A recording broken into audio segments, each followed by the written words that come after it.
News 18 लोकमतवर आपण पाहताय संध्याकाळच्या बातम्या. आपल्या सगळ्यांचं स्वागत. आणि या क्षणाची सगळ्यात मोठी आणि धक्कादायक बातमी हरियाणाच्या भाजपच्या नेत्या आणि टिकटॉक स्टार सोनाली फोगाट यांच्या निधनानंतर आता बरेच धक्कादायक खुलासे समोर येत आहेत.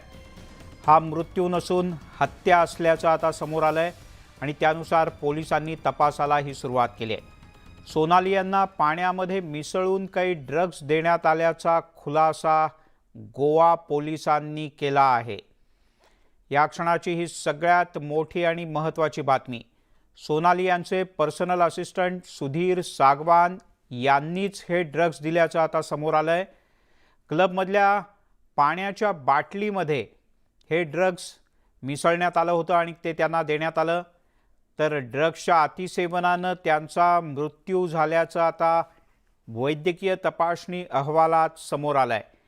या सगळ्या प्रकरणात आता 2 जणांना अटक करण्यात आली आहे. तर मुंबईहून सुद्धा या पार्टीसाठी काही लोक गेल्याची माहिती पोलीस तपासात समोर आली आहे. पोलिसांच्या हाती जी माहिती लागली आहे त्यानुसार काही धक्कादायक खुलासे पुढच्या काही काळात होण्याची शक्यता आहे.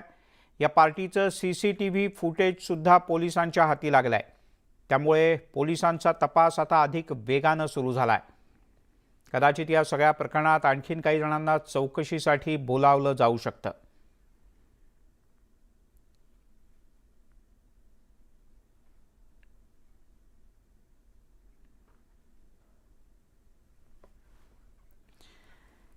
ही या क्षणाची सगळ्यात मोठी आणि महत्त्वाची बातमी. सोनाली फोगाट यांना पाण्यातून काही ड्रग्ज देण्यात आली होती असं तपासात समोर आलं आहे. पोलिसांनी विविध ठिकाणचं CCTV फुटेजसुद्धा जप्त केलं आहे.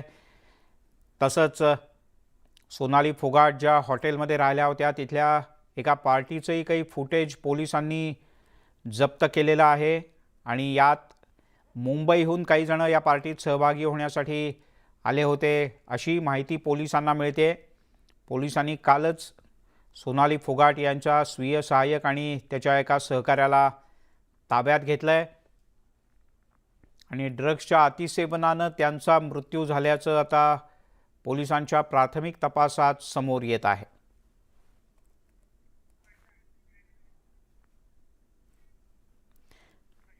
प्रशांत बाग आपले प्रतिनिधी आपल्यासोबत आहेत. प्रशांत, काय अधिक माहिती आहे या सगळ्या प्रकरणात? मिलिंद, सोनाली फोगाट यांचा जो मृत्यू झाला या मृत्यूवर शंका सगळ्यात पहिला तर त्यांचा भाऊ रिंकू ढाका यांनी उपस्थित केली होती. गोवा मुख्यमंत्र्यांनाच त्यांनी पत्र लिहिलं होतं आणि नंतर गुन्हाही दाखल झाला. पण पोस्टमॉर्टम रिपोर्टमध्ये अनेक धक्कादायक खुलासे झाले. म्हणजे सोनाली फोगाट यांना अवजड वस्तूने मारलंय, त्यांचा विसेरा राखून ठेवण्यात आला होता. त्या केमिकलमध्ये सुद्धा त्यांच्या रक्तामध्ये काही ड्रग्जचे अंश सापडले आणि याच प्रकरणामध्ये त्यांचा जो पिया आहे संगकरा आणि सुखविंदर सिंग त्याचा मित्र, या दोघांनी ज्या पद्धतीनं त्यांच्याबरोबरचा वावर केला होता, पत्नी म्हणून रेकॉर्डवर नाव दिलं होतं, त्यांच्या पेयजलामध्ये केमिकल म्हणजे त्याच्यामध्ये एक ड्रग सुद्धा मिसळलं होतं आणि याच्या सगळ्या अंमलाखाली म्हणून अनेक वेगवेगळ्या प्रकारची माहिती जशी समोर आली. CCTV फुटेज जे पोलिसांनी ताब्यात मिळवले आणि या CCTV फुटेज मधनं सुद्धा या अनेक गोष्टींचा खुलासा झाला. अखेर गोवा पोलिसांनी स्वतः मुख्यमंत्री प्रमोद सावंत यांनी सूचना दिली होती. त्याचबरोबर DG गोवा यांनी स्वतः या चौकशीची सूत्र सांभाळली, त्या दोघांना ताब्यात घेतलंय. आणि आता सोनाली फोगाट यांचा जो भाचा आहे मणिंदर फोगाट याने सुद्धा एक खळबळजनक आरोप केला आहे. आणखी त्याची पुष्टी आता केली जाते. मालमत्तेसाठी म्हणून सुद्धा यांचा मृत्यू करण्यात आला, यांची हत्या करण्यात आलेली आहे. आपल्याला माहिती आहे की सोनाली फोगाट यांच्या पतीचाही 2016 साली रहस्यमयरित्या मृत्यू झाला होता आणि आता 2022 मध्ये ही एक घटना घडली आहे. त्यांचे कुटुंबीय आणि त्यांच्या कुटुंबियांची मालमत्ता पोलिसांनी या हत्येच्या मागचं मोटिव्ह शोधून काढलंय असं म्हणायचं, जर काही हत्या असेल तर? ही हत्या निश्चित आहे आणि या हत्येच्या मागचे जे 3 मोटिव्ह जे वेगवेगळ्या प्रकारचे आहेत त्यातलं सगळ्यात मोठं मोटिव्ह जे आहे तर रिंकू ढाका यांनी सुद्धा गोवा पोलिसांना दिलेल्या पत्रामध्ये नमूद केलं होतं. मणिंदर ढाका याने त्या विषयावरचे काही पुरावे सुद्धा आता सादर केलेले आहेत आणि याचमुळे या निष्कर्षापर्यंत पोलीस आता प्राथमिकदृष्ट्या पोहोचलेले आहेत की यातली 3 कारण आहे, यातलं एक कारण मालमत्ता असू शकतं. अद्यापपर्यंत त्यांनी त्याच्यावर शिक्कामोर्तब जरी केला नसला तरी या गुन्ह्यामध्ये 2 महत्त्वाच्या गोष्टी आहेत, चारित्र्य आणखीन संपत्ती अर्थात पैसा. या 2 कारणांमुळे त्यामुळे सोनाली फोगाट यांची हत्या त्यांच्याच विश्वासू सहकाऱ्यांनी केली, म्हणजे त्यांचा जो पीए संघकरा आणखी त्याचा जो मित्र आहे सुखविंदर सिंग, या दोघांनी या खऱ्या अर्थानं या प्रकारचं षडयंत्र रचलं होतं. आणखीन स्लो पॉयझनिंग करत करत सोनाली फोगाट यांना हे केलं. त्यांचे वेगवेगळ्या प्रकारचे व्हिडिओ सुद्धा त्यांच्याकडे होते, आणखीन त्यांना ते ब्लॅकमेल सुद्धा करत होते. अशा प्रकारची सुद्धा धक्कादायक माहिती समोर येते. आणि ज्यावेळेस फॉरेन्सिक रिपोर्टमध्ये या गोष्टींचा खुलासा झाला, पोस्टमॉर्टम रिपोर्टमध्ये अवजड वस्तूने त्यांना मारहाण केल्याचं सुद्धा निष्पन्न झालं. आणि यानंतर या प्रकरणानं धक्कादायक वळण घेतलं. मालमत्ता हा सगळ्यात महत्त्वाचा विषय नक्कीच असू शकतो. मिलिंद. ठीक आहे प्रशांत, तुर्तास धन्यवाद या सगळ्या महत्त्वपूर्ण माहितीबद्दल. सोनाली फोगाट नेमक्या कोण होत्या ते आपण ग्राफिक्सच्या माध्यमातून धावती नजर टाकूयात. बिग बॉसच्या 14व्या सत्रामध्ये त्या होत्या आणि त्यावेळेला त्या अतिशय लोकप्रिय झाल्या होत्या. टिकटॉक स्टार आहेत त्या. अनेक टिकटॉकवरचे त्यांचे व्हिडिओ हे अतिशय लोकप्रिय आहेत. हरियाणातील भाजपच्या त्या नेत्या होत्या. 2006मध्ये त्यांनी टी व्हीवर पहिल्यांदा पदार्पण केलं. दूरदर्शनवरच्या एका हरियाणवी कार्यक्रमाचं त्यांनी सूत्रसंचालनसुद्धा केलं होतं. अम्मा या मालिकेतही त्यांनी महत्त्वपूर्ण भूमिका साकारली. 2018मध्ये द स्टोरी ऑफ बदमाश गट या वेब सिरीजमध्ये त्यांनी भूमिका केली. बंदुकाली जाटनी या सांगीतिक व्हिडिओमध्ये सुद्धा त्यांनी काम केलं होतं.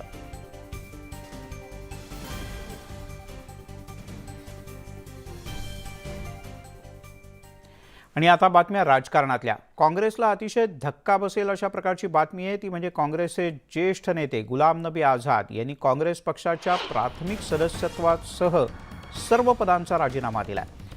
काँग्रेसच्या नेत्या सोनिया गांधी यांना एक सविस्तर पत्र लिहून त्यांनी काँग्रेसमधील आपल्या सर्व पदांचा राजीनामा दिला आहे. या पत्रात त्यांनी राहुल गांधी यांच्या कार्यपद्धतीवर थेट टीका केली आहे. राहुल गांधी यांनी पक्षाची सूत्र हाती घेतल्यानंतर पक्षामध्ये अगोदर सुरू असलेली सगळ्यांना सोबत घेण्याची, सगळ्यांचे विचार जाणून घेण्याची प्रथा पूर्णपणे मोडून टाकण्यात आली, असा थेट घणाघात आझाद यांनी केला आहे.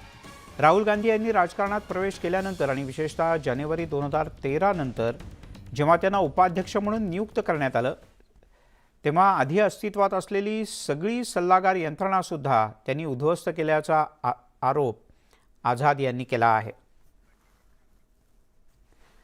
या संदर्भातल्या काही मुद्द्यांवर आपण नजर टाकूयात. आझाद यांनी पत्रात काय म्हटलंय तर प्रामुख्यानं राहुल गांधी यांच्यावर टीका करण्यात आली. राहुल गांधी हे अपरिपक्व आहेत असा थेट आरोप गुलाम नबी आझाद यांनी केला. राहुल गांधी यांच्यामुळे पक्षातील सल्लागार यंत्रणा उद्ध्वस्त झाली. अनुभवी नेत्यांना बाजूला सारण्यात आलं. पंतप्रधानांनी काढलेला अध्यादेश फाडण्याची कृती ही अत्यंत बालिश होती असंही आझाद यांनी म्हटलंय. सोनिया केवळ अध्यक्ष आहेत, पण सगळे निर्णय हे राहुल गांधीच घेत होते आत्तापर्यंत, हे देखील त्यांनी म्हटलंय. एवढंच नाही तर राहुल गांधी यांचे पीए आणि सुरक्षा रक्षक सुद्धा अनेक निर्णय घेत होते, अशा प्रकारचा धक्कादायक खुलासा गुलाम नबी आझाद यांनी या पत्राच्या माध्यमातून केला आहे. और 7 सितंबर को भारत जोड़ो यात्रा, जो कि महंगाई, बेरोजगारी और ध्रुवीकरण के खिलाफ, भाजपा के खिलाफ सीधी सीधी लड़ाई है. हम लोगों ने 29 तारीख को 22 प्रेस कॉन्फ्रेंस पूरे के पूरे देश में रखे हैं. 5 सितंबर को 32 प्रेस कॉन्फ्रेंसेस पूरे देश में इसके लिए रखे हैं. दुख की बात यह है, अत्यंत दुख की बात यह है कि गुलाम नबी आजाद साहब ने ऐसे समय में कांग्रेस को छोड़ने का और इस लड़ाई के अंदर साथ छोड़ने का फैसला किया है. और बहुत सारे लोग हैं जो डर नहीं रहे कांग्रेस के बाहर है, वो सब हमारे हैं. उनको अंदर लाओ, और जो हमारे यहां डर रहे हैं उनको बाहर निकालो. चलो भैया जाओ, आरएसएस के हो जाओ, भागो, मजे लो. नहीं चाहिए, जरूरत नहीं है तुम्हारी. हमें निडर लोग चाहिए. ये हमारी आइडियोलॉजी है. ये मेरा बेसिक मैसेज है. आज गुलाम नबी आझाद यांचं पत्र मी पाहिलं. त्यांच्याशी माझा काही थेट संपर्क होऊ शकलेला नाही. त्यांनी पक्ष सोडणे अर्थातच दुर्दैवी घटना आहे, पण त्यांनी ज्या पत्रात ज्या गोष्टी लिहिलेल्या आहेत त्याच संदर्भामध्ये आम्ही काही जणांनी 2 वर्षापूर्वी काँग्रेस अध्यक्षांना पत्र लिहिलं होतं.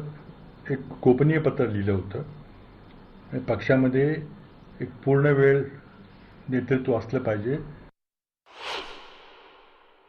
देखो, ये फैमिली फ़ोटो फ्रेम में फिक्स पार्टी का जो पलायन प्रोग्राम है वो शुद्ध रूप से पप्पू के चोचले और परिवार के घोंसले में सिमटी हुई पार्टी का बुरा हाल होने का फिर से एक बार संकेत दे रहा है। जहाँ तक दूसरी तरफ बात है, अगर मैं इसको मानता हूँ कि जिस तरह से सामंती अहंकार चूर चूर भरा हुआ है, एक तरफ जो है वो कांग्रेस पार्टी जो है वो वेंटिलेटर पर दिखाई पड़ रही है, लेकिन उनके नेताओं का अहंकार एक्सीलेटर पर है। आणि आणखीन एक मोठी बातमी येते याच संदर्भातली, ती म्हणजे गुलाम नबी आझाद यांच्या राजीनाम्यानंतर जम्मू काश्मीरमधल्या काँग्रेसच्या 5 आमदारांनी पक्षाचा राजीनामा दिलाय. या क्षणाची आणखीन एक मोठी आणि धक्कादायक बातमी काँग्रेसच्या करता, ते म्हणजे गुलाम नबी आझाद यांनी काँग्रेसला सोडचिठ्ठी दिल्यानंतर जम्मू काश्मीर निवडणुकांच्या पार्श्वभूमीवर हा तर काँग्रेसकरता मोठा धक्का आहेच, पण गुलाम नबी आझाद यांच्या पाठोपाठ जम्मू काश्मीरमधल्या काँग्रेसच्या 5 आमदारांनी आपल्या पदाचे राजीनामे दिलेत. आझाद यांनी नवीन पक्ष स्थापन केला तर त्यांच्यासोबत जाणार असल्याचं या आमदारांनी म्हटलंय. त्यामुळे जम्मू काश्मीरमध्ये सुद्धा काश्मीरमध्ये प्रामुख्यानं काँग्रेसला मोठा फटका बसणार यात शंकाच नाही.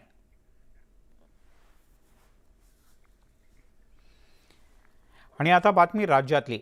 शिंदे गटाच्या बंडखोरीनंतर आता शिवसेनेला एक नवीन सहकारी मिळालाय, संभाजी ब्रिगेड.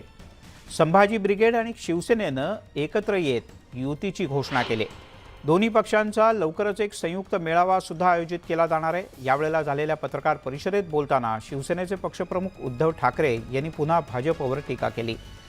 देशामध्ये प्रादेशिक पक्ष चिरडण्याचा कट सुरू असून लोकशाही संकटात असल्याचा आरोप उद्धव ठाकरे यांनी केला.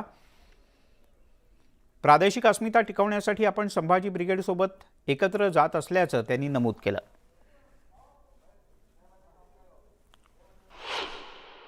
की एका बाजूला ही शिवसेना, त्याच्यामध्ये तुम्ही ते पुरोगामी वगैरे हे विचार जरा मला म्हणजे शब्द जरा कठीण आहेत. आमचं जे काय ते सोपं आहे. जे काय हिंदुत्व आहे ते सुद्धा रोखतो आहे, महाराष्ट्राची भूमिका सुद्धा रोखतो आहे, जी काय भूमिका आहे ती रोखतो आहे आणि ती तुम्हाला पटली म्हणून तुम्ही एकत्र आलेला आहात. आपल्या सर्वांच्या साक्षीने मी आज आमच्या या नवीन म्हणजे शिवसेना आणि संभाजी ब्रिगेडची युती म्हणून मी नवीन म्हटलं, नाहीतर शिवसेना आणि संभाजी ब्रिगेड यांची काय ओळख करून देण्याची आवश्यकता नाहीये. तर या लढवय्या सहकाऱ्यांचं स्वागत करतोय आणि तुमचं अभिनंदन करतोय. मला नक्की खात्री आहे ही युती आपली जी झाली ती काही केवळ निवडणुका डोळ्यासमोर ठेवून झालेली नाहीये. कारण निवडणुका डोळ्यासमोर ठेवून जर झाली असती तर आत्ताच्या काळात तुम्ही आला नसता. आम्ही सत्तेत होतो म्हणजे अजूनही सत्ता येणारच आहे पुढे, पण काही नसताना तुम्ही सोबत आलेला आहात आणि लढताना जे एकत्र येतात त्याचं शौर्य आणि त्याची साथ ही फार मोलाची असते. त्यामुळे शिवसेनेच्या या नवीन मित्राबद्दल आता महाराष्ट्रात चर्चा सुरू आहे. तर तिकडे विधान परिषदेतले विरोधी पक्षनेते अंबादास दानवे यांनी सुद्धा शिवसेना आणि संभाजी ब्रिगेडच्या युतीबद्दल समाधान व्यक्त केलं आहे. चांगलं झालंय. संभाजी ब्रिगेड एक लढाऊ संघटना आहे या महाराष्ट्रातली आणि संभाजी महाराजांचा, छत्रपती शिवरायांचा विचार घेऊन मराठा समाजाचं संघटन करण्याच्या हेतून काम करणारी संघटना आहे आणि निश्चित स्वागत आहे या भूमिकेचं. शिवसेना सगळ्या समाजाला, जातीला, धर्माला घेऊन चालणारी संघटना आहे. त्या संभाजी ब्रिगेडसारखी संघटना शिवसेनेबरोबर येत असेल तर तिचं स्वागत आहे. निश्चित याचा या महाराष्ट्राच्या राजकीय, सामाजिक याच्यावर परिणाम होऊ शकेल. हे पण ज्या त्या संघटनेचे जे ते विचार असतात. समजा एखादा शिवसेनेबरोबर एखाद्याने अलायन्स केलं म्हणून त्यांनी त्याचे विचार सोडून द्यावे अशातला काही भाग नाही, किंवा शिवसेनेने एखाद्याबरोबर गेलं म्हणून त्याचे शिवसेनेचे विचार सोडून असं कधी होत नसतं. आता आम्ही काँग्रेस राष्ट्रवादीवर अलायन्समध्ये म्हणून की आम्ही आमचे विचार थोडी सोडलेले. तसे संभाजी ब्रिगेडचे जे विचार असेल त्यांनी ते पाळावे, त्याला आमचं काही अडचण असायचं काही कारण नाही.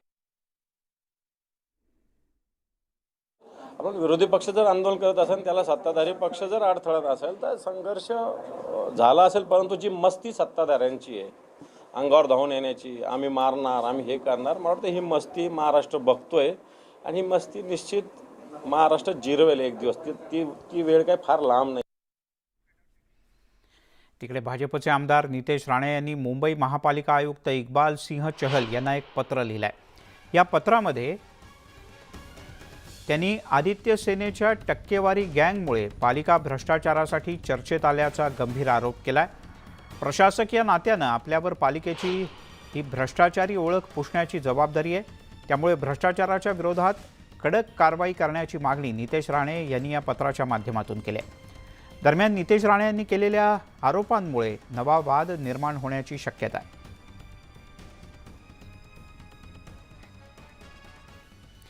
मुंबईच्या माजी महापौर किशोरी पेडणेकर यांनी नितेश राणे यांना प्रत्युत्तर दिलंय। नितेश राणे रात्रीच पत्र लिहितात का असं म्हणत भ्रष्ट लोकांचं काय करणार असा सवालही त्यांनी केलाय।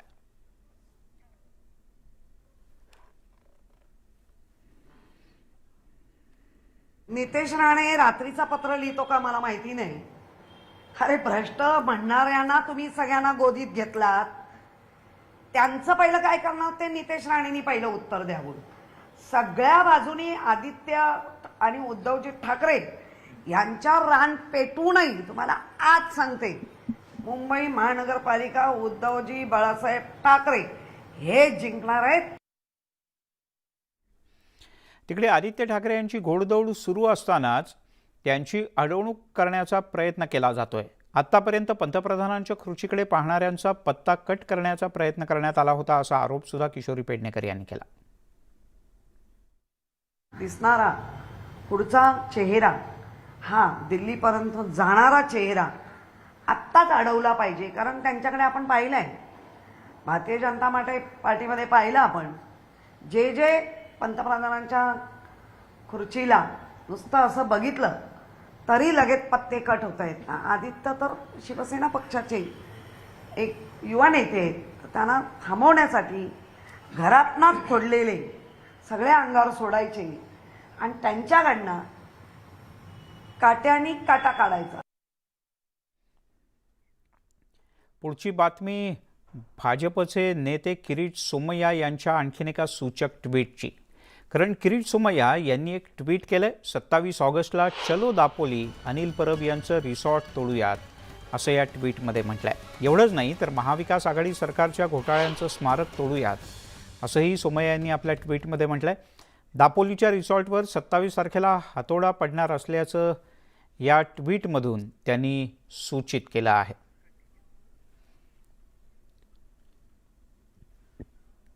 दरम्यान मुरुड समुद्र किनाऱ्यावरून आढावा घेतला आमचे प्रतिनिधी शिवाजी गोरे यांनी।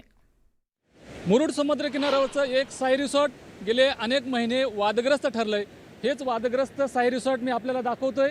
हे साई रिसॉर्ट जे आहे माजी मंत्री अनिल परब यांनी CRZचं उल्लंघन करून बेकायदेशीरपणे बांधल्याचा आरोप माजी खासदार किरीट सोमय्या यांनी केलेला आहे। त्यांनी तक्रारसुद्धा केली होती। केंद्राच्या पर्यावरण विभागाकडे तक्रार केल्यानंतर हे साई रिसॉर्ट पाडावं अशा प्रकारच्या सूचना केंद्राकडून आलेल्या आहेत। त्यावरती राज्य शासनाला तशा प्रकारचे आदेशसुद्धा देण्यात आलेले आहेत आणि 24 तारखेला याच साई रिसॉर्ट संदर्भात मुख्यमंत्री एकनाथ शिंदे यांनी स्वाक्षरी केलेली आहे। त्यामुळे या साई रिसॉर्टचं भवितव्य नेमकं काय ठरणार याकडे सर्वांच्या नजरा लागलेल्या आहेत। परंतु सध्या जर का आपण बघितलं तर या ठिकाणी साई रिसॉर्ट आणि शी कॉन्च 2 रिसॉर्ट आपल्याला पाहायला मिळतात आणि हे दोन्ही रिसॉर्ट पाडावेत अशा प्रकारचे आदेश येऊन धडकलेले आहेत। मुरुडचा हा विस्तीर्ण समुद्रकिनारा आणि या समुद्रकिनाऱ्यावरती हे 2 आलिशान रिसॉर्ट, या दोन्हीही रिसॉर्ट आता वादाच्या भोवरामध्ये अडकलेले आहेत। नवीन सरकारने हे दोन्ही रिसॉर्ट पाडण्याचे आदेश दिलेले आहेत। मुख्यमंत्र्यांनी तशा प्रकारच्या सूचना जिल्हाधिकाऱ्यांना केलेल्या आहेत। कालच किरीट सोमय्या यांनी मुंबई येथे पत्रकार परिषद घेतली आणि त्यांनी खळबळजनक आरोप केलेला आहे की दिवाळीनंतर हे रिसॉर्ट पाडलं जाईल अशा प्रकारचं वक्तव्य त्यांनी केलेलं आहे। त्यामुळे नेमकी साई रिसॉर्ट संदर्भातली जी प्रतिक्रिया गेले अनेक दिवस सुरू होती त्यावरती आता अनिल परब नेमकी काय भूमिका घेतात, काय भूमिका मांडतात याकडे सगळ्यांच्या नजरा लागल्या आहेत। शिवाजी गोरे, न्यूज 18 लोकमत, मुरुड, रत्नागिरी। वळूयात पुढच्या बातमीकडे।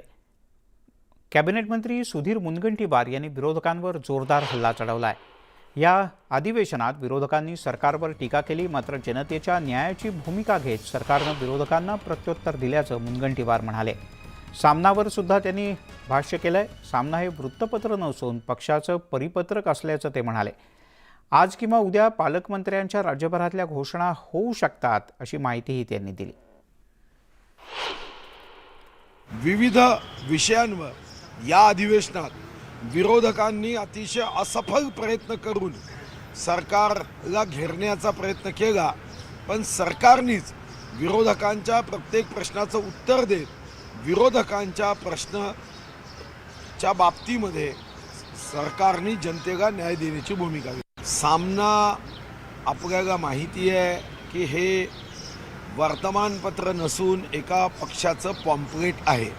त्या पॉम्पलेटमध्ये जनतेचे प्रश्न, जनतेच्या समस्या, कष्टकऱ्यांच्या समस्या सोडवण्याच्या ऐवजी आपल्याला राजकीय टीका करण्यासाठी फक्त आणि फक्त या वर्तमानपत्राचा उपयोग होतो. इतर कोणत्याही बाबतीत जर गेले 2.5 वर्ष बघितलं तर जनतेचे प्रश्न मांडण्यासाठी या वर्तमानपत्र उर्फ पॉम्पलेटचा उपयोग झाला नाही. पालकमंत्री नाही, त्यामुळे बरेच विकास कामं जे आहेत आज किंवा उद्या पालकमंत्र्यांची घोषणा होईल. हो, पालकमंत्री नाही, त्यामुळे बरेच विकास कामं जे आहेत आज किंवा उद्या पालकमंत्र्यांची घोषणा होईल. आणि आता क्रीडा क्षेत्रासाठी एक महत्त्वाची बातमी. बर्मिंगहॅम इथल्या राष्ट्रकुल क्रीडा स्पर्धेत भारतीय क्रीडापटूंनी यंदा दमदार कामगिरी बजावली. महत्त्वाचं म्हणजे यात महाराष्ट्राचे 14 क्रीडापटू सहभागी झाले होते. यापैकी 7 खेळाडूंनी वैयक्तिक किंवा सांघिक प्रकारात पदक जिंकण्याचा पराक्रम गाजवला. महाराष्ट्राचं नाव जगाच्या नकाशावर झळकवणाऱ्या याच पदक विजेत्या खेळाडूंचा राज्य सरकारनं गौरव करायचं निश्चित केलंय, जाहीर केलंय. महाराष्ट्राचे क्रीडा मंत्री गिरीश महाजन यांनी पदक विजेत्या खेळाडूंच्या बक्षिसाच्या रकमेत वाढ करत असल्याचं जाहीर केलं आहे.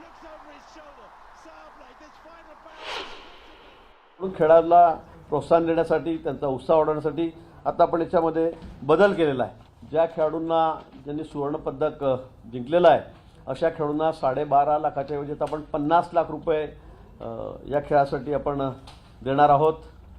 ज्यांना या ठिकाणी दुसरं प्राईज मिळालेलं आहे, रौप्य पदक मिळालेलं आहे, असे 6 खेळाडू आहेत. त्यांना आपण आता 7.5 लाख रुपयावरून 30 लाख रुपये देणार आहोत. आणि जे कांस्य पदक मिळवणारे खेळाडू आहेत त्यांना आपण आता 5 लाखावरून 20 लाख रुपये देणार आहोत. आपण बघितलं असेल की खेळाडूंना रोजचा भत्ता किती जेवायचा तर 200 रुपये दिला जातो. आता 200 रुपयामध्ये तरी चहा, पाणी, नाश्ता, लंच, डिनर हे करायचं आहे. तो बाहेर 450 रुपये आहे. बाहेर राज्यामध्ये 450-500 रुपये. येणाऱ्या या महिनाभरामध्ये कॅबिनेटशी बोलून माननीय मुख्यमंत्री, उपमुख्यमंत्री महोदयांची मी सुद्धा चर्चा केलेली आहे. बाहेर राज्याच्या तुलनेमध्ये जे हरियाणा देत असेल, पंजाब देत असेल त्याचप्रमाणे आपणही त्या ठिकाणी देणार आहोत. आणि आता बातमी नाशिकमधून. नाशिकमध्ये आणि परिसरात सीबीआय आणि एसीबीचं धाडसत्र सुरूच आहे. नाशिकमधल्या GST अधिकाऱ्याला सीबीआयच्या लाचलुचपत विभागानं कारवाई करून कदाचित ताब्यात घेण्याची प्रक्रिया सुरू केल्याचं कळतं. चंद्रकांत चव्हाणके असं या अधिकाऱ्याचं नाव आहे.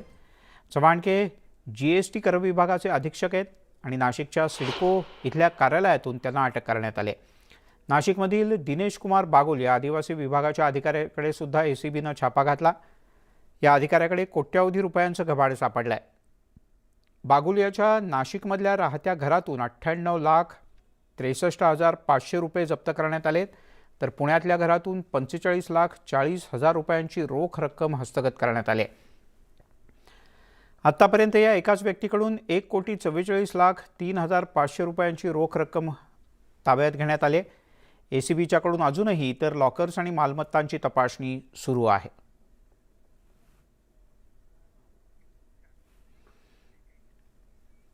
तिकडे सोलापूरमध्ये सुद्धा आयकर विभागाचं धाडसत्र सुरू आहे. तब्बल 28 तासांपासून आयकर विभागाचा तपास सुरू आहे. सोलापूर शहर आणि जिल्ह्यामध्ये कालपासून आयकर विभागानं एकूण 7 ते 8 पथकांच्या माध्यमातून विविध ठिकाणी धाड टाकून तपास सुरू केला आहे. सोलापुरातील बांधकाम व्यावसायिक आणि वैद्यकीय क्षेत्रातील नामवंत व्यक्तींचा यात समावेश आहे.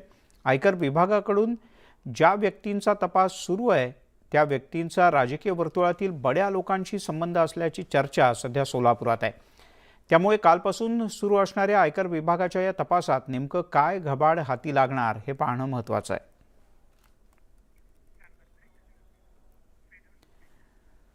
बुलेटिनमध्ये घेऊयात एक छोटासा ब्रेक. पाहत राहा संध्याकाळच्या बातम्या.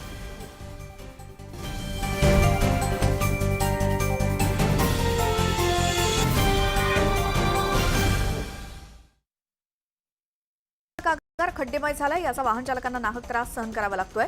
बस स्थानकात समोर एक भला मोठा खड्डा पडल्यानं प्रवाशांना या मार्गावरून जाताना कसरत करावी लागते. तर अपघाताच्या घटनांमध्ये सुद्धा वाढ झाली आहे. त्यामुळे खड्ड्यांमुळे कोणाचा मृत्यू होण्याची प्रशासन वाट पाहत आहे का, असा सवाल उपस्थित केला जातोय. अमरावतीच्या मेळघाटामध्ये मासेमारीसाठी गेलेल्या एका तरुणाला गरम लोखंडी सळीनं चटके देण्यात आले. वन कर्मचाऱ्यांनी अमानुषपणे चटके दिल्याचा आरोप पीडित तरुणानं केलाय. या प्रकरणी अज्ञात व्यक्तीविरोधात गुन्हा दाखल झालाय. कोहमाराकडून गोंदियाकडे धान्याची पोती घेऊन जाणाऱ्या ट्रकचा अपघात झाला आणि या अपघातामध्ये कोणतीही जीवितहानी झाली नसून धान्याची पोती पाण्यामध्ये पडल्यानं लाखो रुपयांचं नुकसान मात्र झालंय. अचानक ट्रकचा टायर फुटल्यामुळे वाहन अनियंत्रित झालं आणि रस्त्याच्या कडेला असलेल्या शेतात उलटला आणि त्यामुळे अपघात झाल्याचं कळतंय. गणेशोत्सव अवघ्या काही दिवसांवरती येऊन ठेपलाय. सोलापुरातील गणेश मूर्तींना कर्नाटक आणि आंध्र प्रदेशातून मोठी मागणी आहे. त्यामुळे सोलापूर रेल्वे स्थानकात अनेक लहान मोठ्या मूर्ती कर्नाटक आणि आंध्र प्रदेशकडे रवाना होताना दिसत आहेत. जळगावात अजिंठा पर्वतरांगांमधील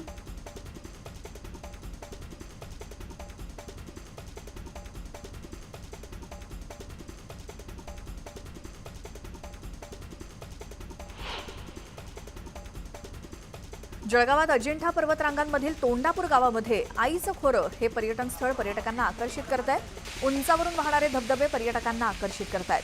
पर्यटन स्थळाच्या ठिकाणी एका गुहेमध्ये सप्तशृंगी मातेची मूर्ती आणि त्यामुळे भाविक दर्शनासाठी तिथेही रांगा लावत आहेत.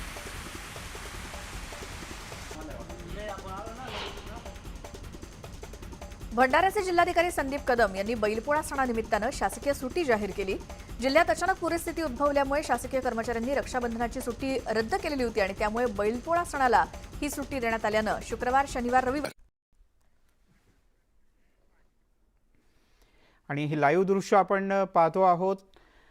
कोकणात चाकरमानी जायला निघतात पुढच्या काही दिवसात गणपतीच्या करता आणि परशुराम घाटाच्या सगळ्या परिसराची पाहणी सध्या सार्वजनिक बांधकाम मंत्री चव्हाण यांच्यातर्फे सुरू आहे. इथले काही लोकप्रतिनिधी भास्कर जाधव आपल्याला दिसत आहेत, अन्यही काही लोकप्रतिनिधी आणि सार्वजनिक बांधकाम विभागाचे अधिकारी या ठिकाणी उपस्थित आहेत. अजित मांढरे आपले प्रतिनिधी आपल्यासोबत आहेत. अजित, काय सविस्तर माहिती आहे? रवींद्र चव्हाण स्वतः पाहणी करतायत इथल्या मार्गाची. मिलिंदजी, सार्वजनिक बांधकाम विभागाच्या अंतर्गत जे रस्ते येत आहेत, जे घाट येतात, त्या घाटांची परिस्थिती, रस्त्यांची परिस्थिती, त्या रस्त्यांवर पडलेले खड्डे हे बुधवारी त्यांनी जे आश्वासन दिलं होतं ते कितपत पूर्ण झालं हे पाहण्यावर स्वतः मंत्री आलेले आहेत. या दरम्यान रत्नागिरीमध्ये स्वागत करण्याकरता स्वतः त्या भागातले आमदार जे आहेत, भास्कर जाधव असतील, त्यानंतर परशुराम निकम असतील, हे दोघं जे आहेत ते या ठिकाणी आलेले आहेत आणि त्यांनी पुष्पहार देऊन त्यांचं स्वागत केलेलं आहे. आपण जर पाहिलं तर वारंवार याच गोष्टी होत्या की आमदार शेखर निकम असतील किंवा भास्कर जाधव असतील, म्हणजे संपूर्ण कोकणातील, रायगड आणि कोकणातील जे रस्ते जे खड्डे पडलेले आहेत, हे खड्डे बुजवायचे असतील तर सर्व लोकप्रतिनिधींनी एकत्र येऊन यावर विचार केला पाहिजे. त्यांचे विचार सांगितले पाहिजे, त्यांच्या ज्या संकल्पना आहेत त्या सांगितल्या पाहिजे आणि त्यांच्या सर्वांच्या एकत्रित येण्यानेच हे सर्व काम पूर्ण होईल. हे विधान सभेत देखील मंत्री जे आहेत रवींद्र चव्हाण यांनी स्पष्ट केलं होतं आणि ते पाहिलं. स्वतः सुनील तटकरे असतील, त्यानंतर भरत गोगोले असतील, आमदार किशन ठाकूर असतील, सर्वच या भागातले जे आमदार आहेत सर्व सोबत सकाळपासून होते. तर आता जेव्हा जिल्हा बदलला त्यावेळी या जिल्ह्याचे आमदार जे आहेत, त्या जिल्ह्यातले आमदार मग ते इतर पक्षाचे असतील, विरोधी पक्षातले असतील, हे दोन्ही आमदार जे आहेत त्यांच्या स्वागताला आलेले आहेत आणि कशा पद्धतीनं इथं काम जे आहे ते संत गतीने सुरू आहे आणि खड्डे बुजवण्याकरता किंवा वारंवार जो परशुराम घाट आहे, या घाटामध्ये दरड जी कोसळते, या दरड कोसळल्यामुळे ह्या घाटाला वाहतूक कोंडी कशी होते ही कशी दूर करायची असेल तर त्याकरता त्यांनी काय मागण्या केल्या होत्या आणि पुढे जाऊन या मागण्या कशा पूर्ण झाल्या पाहिजेत किंवा काय नेमकं तोडे काढले पाहिजेत हे मंत्री यांना सांगण्याकरता दोघं या ठिकाणी उपस्थित आहेत. तर दृश्यांमध्ये आपण पाहिलं तर या सगळ्या ह्याच्यामध्ये जरी यांचे वैचारिक मतभेद असतील किंवा राजकीय मतभेद असतील पण विकास कामांकरता सर्वांनी एकत्र राहिलं पाहिजे हे वारंवार जे अनेक मंत्री किंवा आमदार सांगतायत.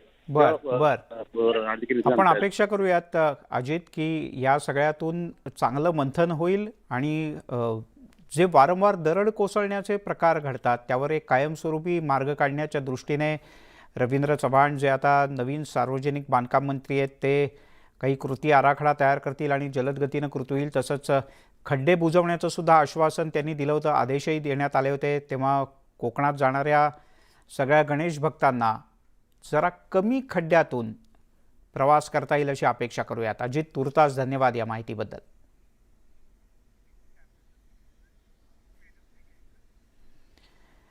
न्यूज 18 लोकमतनं कोकणात जाणाऱ्या विविध रस्त्यांवर किती मोठ्या प्रमाणात खड्डे आहेत याचं वास्तव सातत्यानं समोर मांडलं होतं. या खड्डेमय रस्त्यांमुळे कोकणात गणेशोत्सवासाठी जाणाऱ्या भाविकांचा प्रवास अतिशय खडतर होत असल्याची बातमीसुद्धा न्यूज 18 लोकमतनं दाखवली होती. या बातमीची दखल आता सार्वजनिक बांधकाम मंत्री रवींद्र चव्हाण यांनी घेतली आणि रस्त्यांवरचे खड्डे युद्धपातळीवर बुजवण्याचं काम सुरू झालेलं आहे.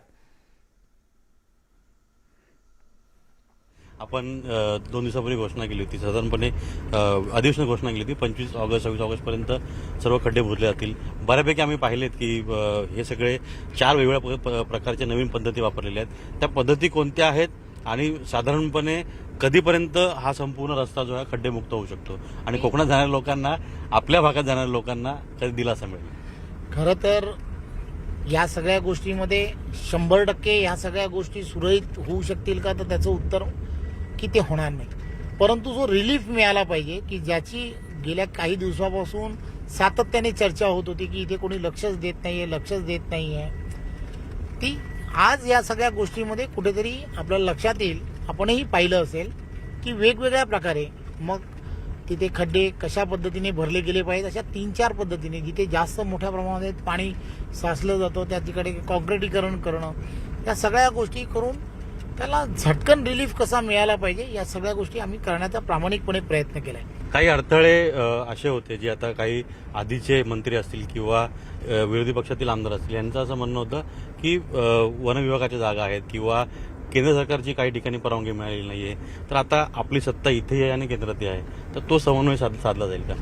वन खात्याच्या संदर्भातल्या 3-3 किलोमीटरचे 2 पॅचच्या संदर्भात आता ही चर्चा झाली. मी इमिजिएटली त्यांना सांगितलं की या संदर्भामध्ये काय ज्या अडचणी आहेत त्याच्यामध्ये असणारे जे हर्डल्स आहेत ते इमिजिएटली त्या संदर्भातलं पत्र लिहूया आणि आदरणीय सुधीर भाऊंशी बोलून, सुधीर भाऊ किती पॉझिटिव्हली आणि किती गतिमान पद्धतीने काम करतात आपल्याला माहीत आहे, त्यामुळे ते नक्कीच या सगळ्या गोष्टीमध्ये 2 ते 4 दिवसामध्ये त्यामधला निर्णय देऊन त्यातले हर्डल्स काढून टाकतील.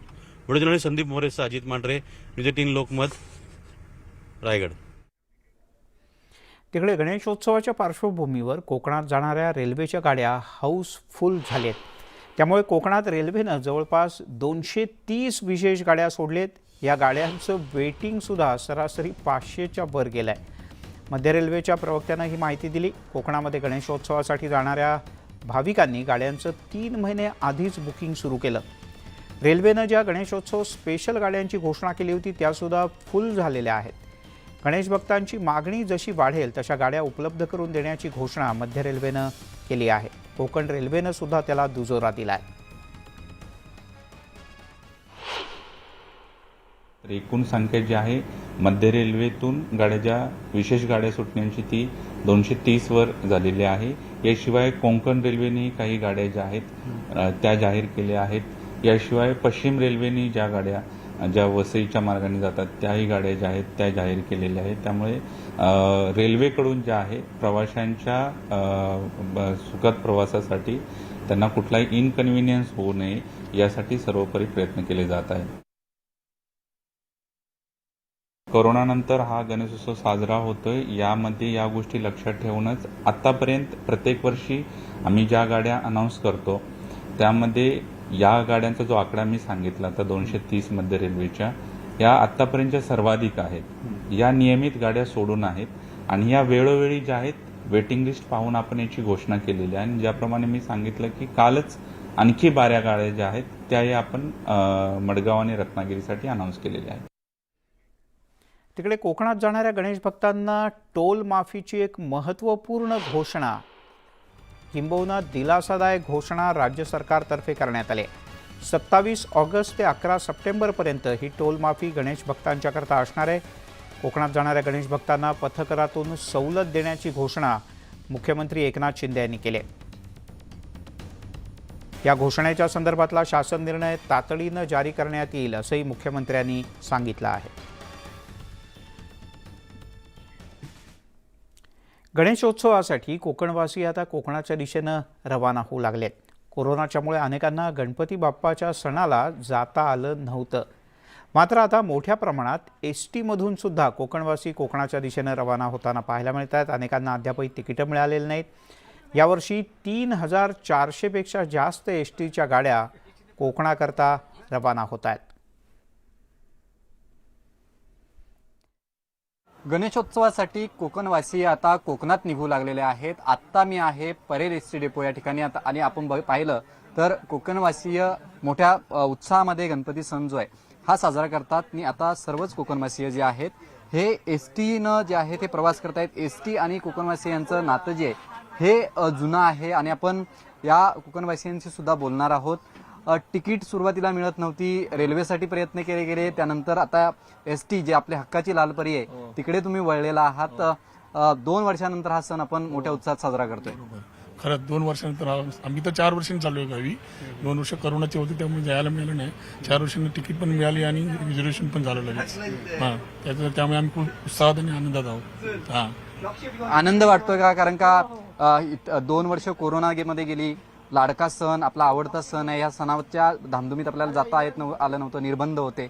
आज काय वाटतंय? तिकीट मिळालेलं आहे, बसमध्ये बसलेला फक्त बस. 2 वर्ष गेलो कधी कसे करून, कारण आमचं गावी कोणच नसतं त्यामुळे आम्हाला जावंच लागतं. करोना असलं तरी गावी जावंच लागलं आणि करून त्यामुळे आधी सुद्धा गेलेलं नाही, आता सुद्धा जातोय. आनंद आहे, आनंदच आहे. तुमची काय काकी भावना आहे? खरं तर बरं वाटलं, खूप आनंद झाला, जायला मिळालं. बस. तुमचं काय मत आहे? बस मस्त बरं वाटलं.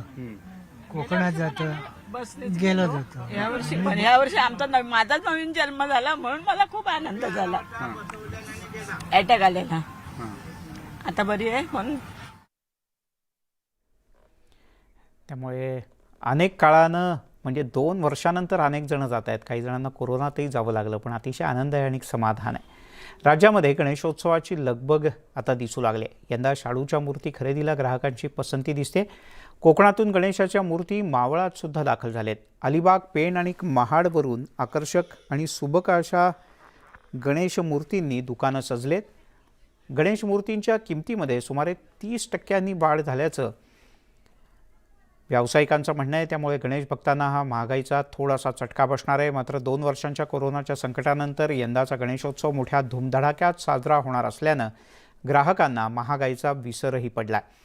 गणेश मूर्ती खरेदीकडे लवकर जाऊन आपली अतिशय आवडती किंवा सगळ्यात उत्तम मूर्ती घेण्याकडे ग्राहकांचा कल दिसतोय. मला घरी गणपती बसून आणायला एवढं प्रसन्न असतं आमच्या घरात. माझा मुलगा जन्मला तेव्हापासून मी गणपतीची स्थापना घरी करत असतो. मी हमेशा आपल्या हनुमान जनरल स्टोर इथूनच गणपती घेत असतो. आमची मूर्ती एकदम सुबक चांगल्या प्रकारे असतात. शाडूची मूर्ती आम्हाला जास्त पसंत आहे म्हणून आम्ही नेहमी यांच्याकडेच येतो. गणपती तसे सगळ्या महाराष्ट्रामध्ये प्रसिद्ध आहेत, त्याच्याविषयी काही वेगळं सांगायला नको. आणि खात्रीलायकरित्या शाडूचे गणपती इथे मिळतात. मूर्त्यामध्ये वेगळे वेगळे वैविध्य खूप आहे आणि मूर्त्या छान असतात, सुबक असतात. यावर्षी गणपतीच्या मूर्त्यांच्या रेटमध्ये कमीत कमी 30 ते 40% रेट वाढ झालेली आहे. कारण काय, पेट्रोल महाग झालं आहे, POP महाग झालं आहे, त्यामुळे प्रत्येक गोष्टीमुळे ते रेट वाढलेले आहेत POPचे. पण कस्टमर जे आहेत ते बऱ्यापैकी मूर्त्यांना म्हणजे त्यांना काहीच फरक पडलेला नाही. कारण 2 वर्षानंतर कोविड कालानंतर त्यांना मोठ्या मूर्त्या बसवायचा हा म्हणजे हे होते, बसू शकतात येते, त्यासाठी लोक मोठ्या मूर्त्यांना प्राधान्य देतात. आहे सब दिन धीरे से लेती हूँ, अच्छा लगता है बैठाने में, क्योंकि अपना घर है. गणपति बप्पा को बुलाइए तो अच्छा लगता है उनके स्वागत करने. 10 साल से हम ले रहे हैं इनके पास से. आणि आता एक महत्त्वाची बातमी. सण उत्सवाच्या तोंडावर भेसळीची कीड लागलेली पाहायला मिळते. कारण नाशिकमध्ये गणेशोत्सवाच्या पार्श्वभूमीवर अन्न आणि औषध प्रशासनानं एक मोठी कारवाई केली आहे. नाशिकच्या मधुर डेअरीवरून बनावट तूप आणि पनीर हस्तगत करण्यात आलं आहे. 12 लाख रुपयांचं बनावट तूप आणि पनीर हस्तगत करून कारवाई करण्यात आली आहे. ही आहे या क्षणाची सगळ्यात मोठी आणि महत्त्वाची बातमी. हे भेसळयुक्त अशा प्रकारचं अन्नपदार्थ इथे तयार करण्यात येत होते. लक्ष्मण घाटोळ आपले प्रतिनिधी आपल्यासोबत आहेत. लक्ष्मण, काय अधिक माहिती आहे? आगामी सण उत्सवांच्या पार्श्वभूमीवर अन्न औषध प्रशासनानं ही मोठी कारवाई केलेली आहे. नाशिकच्या मधुर स्वीट्स आणि फॅक्टरीमध्ये ही कारवाई करण्यात आलेली आहे. या कारवाईमध्ये अन्न औषध प्रशासनाने तब्बल 12 लाख रुपयांचा मुद्देमाल जप्त केला आहे, ज्यामध्ये पनीर आणि पनीर बनवण्याचं जे साहित्य आहे ते देखील हस्तगत करण्यात आलेलं आहे. या ठिकाणी मोठ्या प्रमाणात जो मुद्देमाल सापडलेला आहे त्यामध्ये पनीर बनवण्यासाठी लागणारं जे वेगळं साहित्य आहे, ज्यामध्ये स्पिरिट असेल आणि इतर जे औषधं आहे, ऍसिडिक ऍसिड, रिफाइंड पाम तेल असे वेगवेगळे जे साहित्य पनीर बनवण्यासाठी लागतात ते देखील या ठिकाणी आढळून आलेले आहे. आणि हे बनवत असताना निष्काळजीपणा आढळून आलेला आहे. भेसळयुक्त पदार्थ वापरून हे पनीर जे आहे ते या ठिकाणी बनवलं जात होतं, अशी माहिती जी आहे ती अन्न औषध प्रशासनाला मिळाली. आणि त्यानंतर अन्न औषध प्रशासनाच्या गसू परेलकर नावाचे अधिकारी आणि विवेक पाटील नावाचे अधिकारी आहेत, त्यांच्या पथकानं जाऊन ही कारवाई केलेली आहे. आगामी गणेश उत्सवाच्या पार्श्वभूमीवर ही अन्न औषध प्रशासनाची मोठी कारवाई मानली जाते. यामध्ये 12 लाख रुपयांचा मुद्देमाल हस्तगत करण्यात आला आहे. लक्ष्मण तुर्तास धन्यवाद या सगळ्या माहितीबद्दल. यासोबतच संध्याकाळच्या बातम्यांमध्ये घेऊयात एक छोटासा ब्रेक. सर्व प्रकारच्या ताज्या अपडेट्ससाठी news18lokmat.com ही आमच्या वेबसाईटला लॉग ऑन करा. फेसबुक, ट्विटरवर आम्हाला फॉलो करा. आमच्या यूट्यूब चॅनलला सबस्क्राईब करा.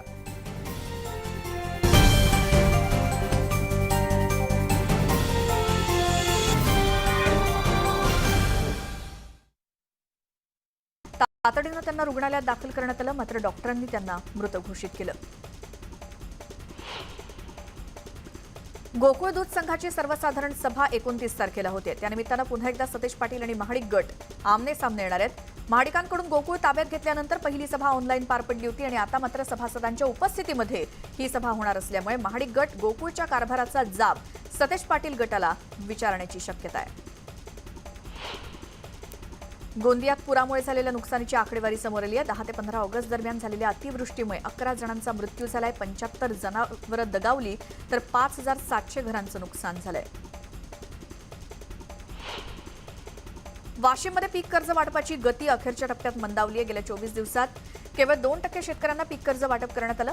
अद्यापही 21,000 शेतकरी पीक कर्जाच्या प्रतीक्षेत आहेत. जिल्ह्यात 1,20,000 शेतकऱ्यांना 12 कोटी कर्जाच्या वाटपाचं उद्दिष्ट आहे. मात्र आतापर्यंत 98,000 शेतकऱ्यांना पीक कर्जाचं वाटप करण्यात आलं. दापोलीतील बस स्थानक आगार खड्डेमय झालाय. याचा वाहन चालकांना नाहक त्रास सहन करावा लागतोय. बस स्थानकात समोर एक भला मोठा खड्डा पडल्यानं प्रवाशांना या मार्गावरून जाताना कसरत करावी लागते. तर अपघाताच्या घटनांमध्ये सुद्धा वाढ झाली आहे. त्यामुळे खड्ड्यांमुळे कोणाचा मृत्यू होण्याची प्रशासन वाट पाहत आहे का असा सवाल उपस्थित केला जातोय. अमरावतीच्या मेळघाटामध्ये मासेमारीसाठी गेलेल्या एका तरुणाला गरम लोखंडी सळीनं चटके देण्यात आलेत. वन कर्मचाऱ्यांनी अमानुषपणे चटके दिल्याचा आरोप पीडित तरुणानं केलाय. या प्रकरणी अज्ञात व्यक्तीविरोधात गुन्हा दाखल झालाय. कोहमाराकडून गोंदियाकडे धान्याची पोती घेऊन जाणाऱ्या ट्रकचा अपघात झाला आणि या अपघातामध्ये कोणतीही जीवितहानी झाली नसून धान्याची पोती पाण्यामध्ये पडल्यानं लाखो रुपयांचं नुकसान मात्र झालंय. अचानक ट्रकचा टायर फुटल्यामुळे वाहन अनियंत्रित झालं आणि रस्त्याच्या कडेला असलेल्या शेतात उलटला आणि त्यामुळे अपघात झाल्याचं कळतंय.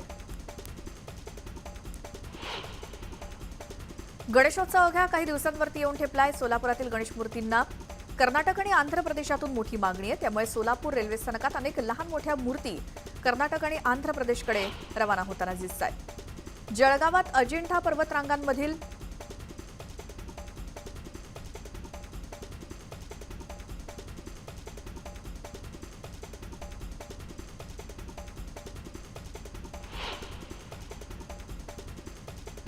अजिंठा पर्वतरांगांमधील तोंडापूर गावामध्ये आईचं खोरं हे पर्यटन स्थळ पर्यटकांना आकर्षित करत आहे. उंचावरून वाहणारे धबधबे पर्यटकांना आकर्षित करतायत.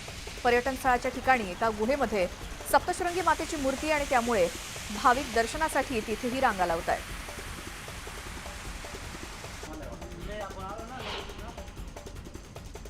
भंडाऱ्याचे जिल्हाधिकारी संदीप कदम यांनी बैलपोळा सणानिमित्तानं शासकीय सुट्टी जाहीर केली. जिल्ह्यात अचानक पूरस्थिती उद्भवल्यामुळे शासकीय कर्मचाऱ्यांनी रक्षाबंधनाची सुट्टी रद्द केलेली होती आणि त्यामुळे बैलपोळा सणाला ही सुट्टी देण्यात आल्यानं शुक्रवार, शनिवार, रविवार असे सलग 3 दिवस कर्मचाऱ्यांना सुट्टी मिळाली आहे. बैलपोळा सणानिमित्तानं भंडाऱ्यात बाजारपेठ फुलली. बैलाला सजवण्यासाठी आवश्यक वस्तूंची खरेदी करण्यासाठी शेतकऱ्यांची बाजारात गर्दी झाली आहे. वर्षभर शेतात राबणाऱ्या बैलांप्रती कृतज्ञता व्यक्त करण्याचा हा दिवस. भंडाऱ्यात बैलाला हळद लावून मोहबल दिवस.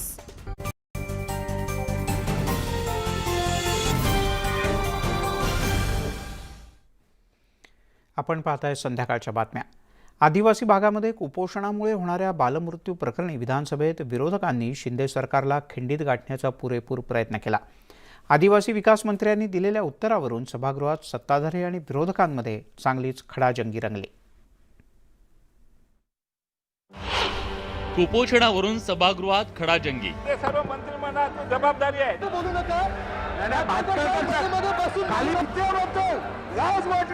शब्द कसे बोलताय.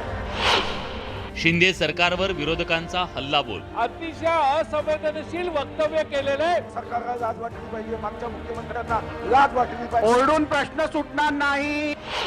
आदिवासी विकास मंत्र्यांची कोंडी. ते काय कुपोषणानं होत नाही असं या ठिकाणी नमूद करतो. आदिवासी समाजाच्या जखमेवर मीठ चोळण्याचा प्रकार आहे. आदिवासी विभागात कुपोषणामुळे होणाऱ्या बालमृत्यूवरून शुक्रवारी विधानसभेत विरोधकांनी शिंदे सरकारला चांगलंच धारेवर धरलं. 6582 जणांचा कुपोषणामुळे बळी गेलाय आणि ही कोर्टातील एका सुनावणी दरम्यान निदर्शनात आली आहे. भावना शून्य पद्धतीने हे सगळी उत्तरं दिली जाते आहेत याचं फार आश्चर्य माझ्यासारख्या सदस्याला या ठिकाणी वाटतंय. आदिवासी कल्याण मंत्र्यांनी फक्त पैसे दिले का नाही एवढ्या पत्र राहून बाकी बालमृत्यू का होत आहेत आदिवासी भागामध्ये या प्रश्नाकडे आपण गेलेलोच नाही. आम्ही केलं मध्ये मध्ये बोलू नका. आपल्या पित्याबद्दल लाज वाटली पाहिजे. शब्द कसे बोलताय. जबाबदारी आदिवासी विभागाची आहे. कुपोषणामुळे राज्यात एकही बालमृत्यू झाला नसल्याचा दावा आदिवासी विकास मंत्री विजय कुमार गावित यांनी केल्यानं सभागृहात वादाला तोंड फुटलं. आदिवासी भागात बालकांच्या कुपोषणाचा प्रश्न गंभीर असताना आदिवासी विकास मंत्र्यांनी दिलेल्या उत्तरानं विरोधक चांगलेच संतापले. विभागाने किंवा मंत्री महोदयांनी उत्तर देताना